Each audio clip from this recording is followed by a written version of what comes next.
Ladies and gentlemen, can I please have your attention? Hello everyone, and welcome to another edition of History with Mr. Mink. Today, we're going to be learning about Alexander the Great, so let's get on it.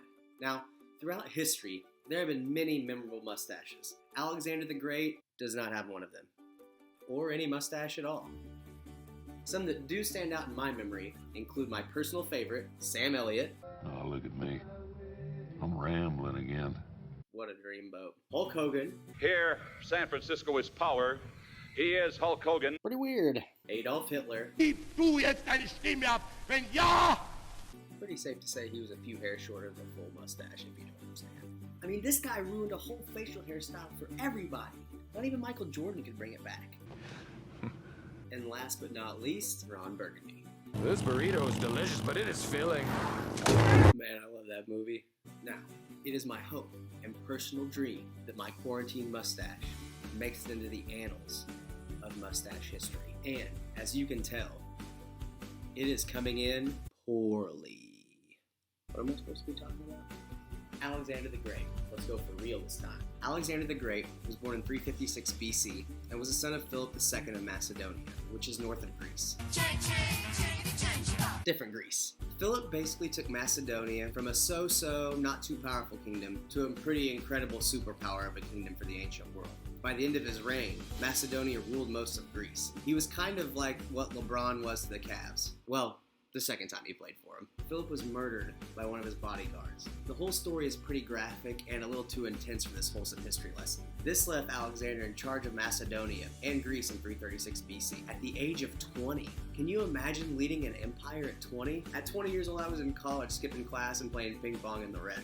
He then began carrying out his dad's plan, which was to conquer the Persian Empire. But let's back up a little bit. In my last video, which I have a link to in the description, we learned about three Greek philosophers. Socrates, who taught Plato, who taught Aristotle, who, get ready for this segue, taught Alexander from around ages 13 to 16. Philip basically hired him to be Alexander's tutor. Anyways, 20-year-old Alexander begins carrying out his father's plan to conquer the Persian Empire. It's worth pointing out that Alexander took the reins of an already pretty powerful army. That definitely doesn't hurt when you're trying to conquer another large and powerful army. The Persian Empire had one of the best armies in the world and was led by Darius III.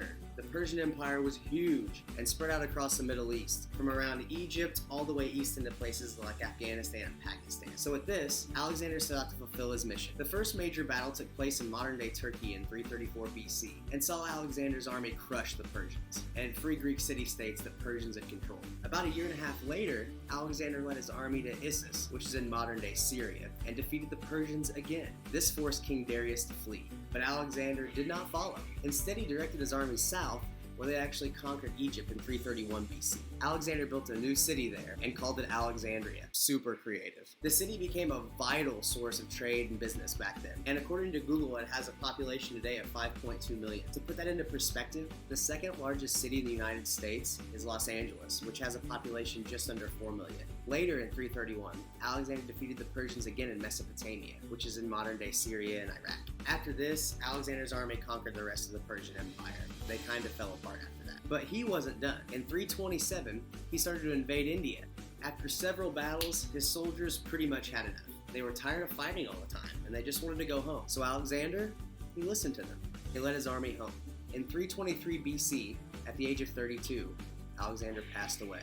While the exact cause isn't known, there is some conspiracy that maybe he was poisoned, but some say it could be just as simple as malaria. He died in Babylon, which was what he had hoped to become the capital of his kingdom eventually. Alexander had plans to expand his empire into Italy as well. My guess is that it would have been really hard for Alexander to ever stop expanding. He just always wanted to keep going. Many historians think Aristotle's teaching actually instilled him with a passion of seeing the world, which could partially account for why he just always wanted to keep going. Or maybe he was just greedy. Alexander stimulated the economy of the whole region. By uniting the areas together through his conquests, trade barriers were broken down, and he even built new ports and colonies throughout the areas he conquered. Greek culture was spread out into different parts of Asia and Egypt. In his whole life, Alexander never lost a military battle, ever.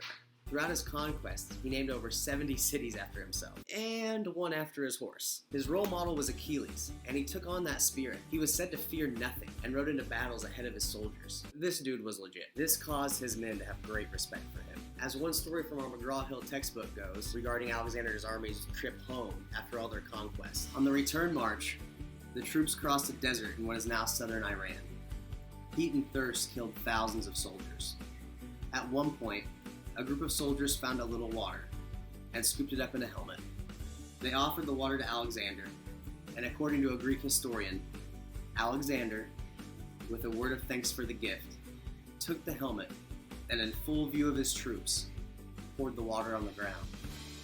So extraordinary was the effect of this action that the water wasted by Alexander was as good as a drink for every man in the army. This guy is just awesome, and you can see why his soldiers followed him so far. When Alexander was asked who should succeed him as he was dying, his response is the most classic Alexander thing ever. He simply responded with, "The strongest."